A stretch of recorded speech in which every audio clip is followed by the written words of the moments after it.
WPBF 25 News at noon starts with breaking news.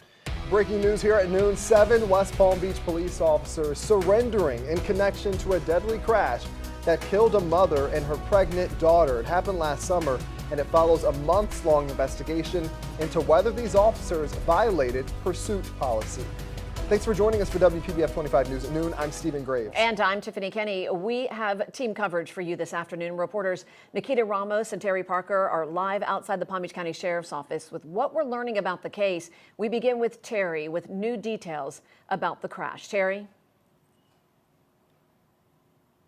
We have just also received the arrest report for these 7 officers, and it backs up my original reporting that these officers allegedly were not only involved in an improper high-speed chase at speeds up to 100 miles an hour, resulting in a double fatal crash, but that they left the scene, did not render aid, and did not report the crash.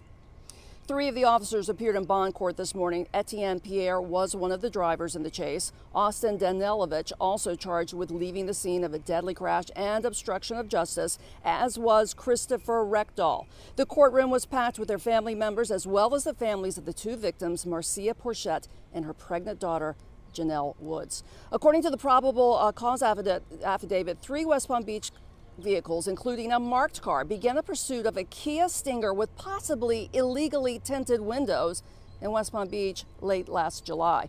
The 3 cars carrying 7 officers pursued the suspect in this improper chase all the way to Boynton Beach, sometimes at speeds approaching or over 100 miles an hour. One vehicle at one point driving the wrong way in the wrong lane. This was a police car. Neone Copeland slammed into Woods and Porchette's car at over 80 miles per hour. The PC says then cell phone GPS records and vehicle trackers showed all 3 of the cars approached the scene and either did a U-turn or drove past it, right where Porchette and Woods were lying there suffering fatal injuries. The report says the officers then turned around, failed to render aid, failed to notify a supervisor, and did not reveal their role in this chase and crash.